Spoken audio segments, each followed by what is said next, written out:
नमस्कार, आप देख रहे हैं द नेशनल टीवी। मैं हूं आपके साथ वंशिका चौहान। अब से आपको मोटिवेशन और इंस्पिरेशन देने का काम सिर्फ हमारा, क्योंकि आज से हम आपको ऐसे लोगों की कहानी सुनाएंगे जिन्होंने अपनी जिंदगी में इम्पॉसिबल को पॉसिबल साबित किया।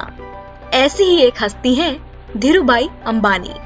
धीरूभाई अंबानी ने 300 रुपए महीने की नौकरी से कैसे किया पूरा रिलायंस की स्थापना तक का सफर, आज हम आपको बताएंगे इस वीडियो में। रिलायंस इंडस्ट्रीज के संस्थापक धीरूभाई अंबानी शुरुआती दिनों में एक पेट्रोल पंप पर 300 रुपए महीने की नौकरी करते थे और बाद में उन्होंने अपनी मेहनत और लगन से ऐसा मुकाम हासिल किया कि अब 62,000 करोड़ रुपए की संपत्ति के मालिक बन गए। अपने दौर के कारोबारियों में धीरूभाई अंबानी सबसे बड़े खिलाड़ी थे, जो कि लाइसेंस राज जैसी परिस्थिति में भी अपना काम निकाल पाते थे। मुश्किलों से हुई है शुरुआत। धीरूभाई अंबानी का जन्म 28 दिसंबर 1932 को गुजरात के जूनागढ़ जिले में चोरवाड़ में हुआ था। धीरूभाई अंबानी 4 भाई बहन थे और उनके पिता एक शिक्षक थे। धीरूभाई का शुरुआती जीवन काफी परेशानियों से भरा हुआ था। उनके परिवार को हमेशा आर्थिक तंगी का सामना करना पड़ता था और इसी वजह से उनको अपनी पढ़ाई छोड़कर गाठिया बेचने जाना पड़ता था। यमन में की 5 साल नौकरी। धीरूभाई अंबानी ने अपने बिजनेस की दुनिया में कदम रखा तो ना ही उनके पास पुश्तैनी संपत्ति थी और ना ही बैंक बैलेंस। 17 साल की उम्र में पैसा कमाने के लिए उन्होंने साल 1949 में अपने भाई के पास यमन चले गए। यहाँ पर उन्हें ए बस्सी एंड कंपनी के पेट्रोल पंप पर 300 रुपए प्रति माह की नौकरी मिल गई। कंपनी ने धीरूभाई के काम को देखते हुए उन्हें फिलिंग स्टेशन में मैनेजर बना दिया। कुछ साल नौकरी करने के बाद वो साल 1954 में भारत आ गए। सबसे पहली कंपनी की शुरुआत। धीरूभाई अंबानी अपने कारोबारी कुशलता की वजह से बाजार के बारे में काफी कुछ जानने लगे। धीरूभाई को ये समझ में आ गया था कि भारत में पॉलिस्टर की मांग सबसे ज्यादा है और विदेशों में भारतीय मसालों की। उन्होंने कंपनी रिलायंस कॉमर्स कॉर्पोरेशन की शुरुआत की, जिसने भारत के मसाले विदेश में और विदेश का पॉलिएस्टर भारत में बेचने की शुरुआत कर दी। अपने ऑफिस के लिए उन्होंने मुंबई में 350 वर्ग फुट का कमरा लिया। एक मेज, 3 कुर्सी, 2 सहयोगी और एक टेलीफोन। कारोबार में दिलचस्पी।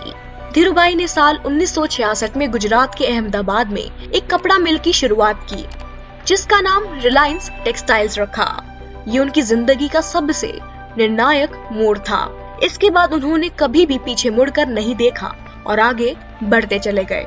धीरूभाई अंबानी जब एक कंपनी में काम कर रहे थे तब वहां कर्मियों को चाय सिर्फ 25 पैसे में मिलती थी, लेकिन धीरूभाई के पास एक बड़े होटल में चाय पीने जाते थे, जहां चाय 1 रुपए की थी। जब उनसे पूछा गया तो उन्होंने बताया कि उस बड़े होटल में बड़े बड़े व्यापारी आते थे और बिजनेस के बारे में बातें करते थे। रिलायंस की स्थापना। मुंबई में मस्जिद बंदर के नरसिम्हा स्ट्रीट पर एक छोटे से दफ्तर से रिलायंस कमर्शियल कॉर्पोरेशन की शुरुआत हुई। यहीं से रिलायंस इंडस्ट्रीज का जन्म हुआ। इस व्यापार में धीरूभाई का लक्ष्य मुनाफे पर ज्यादा ध्यान न देते हुए ज्यादा से ज्यादा उत्पादों का निर्माण और उनकी बेहतर गुणवत्ता पर था।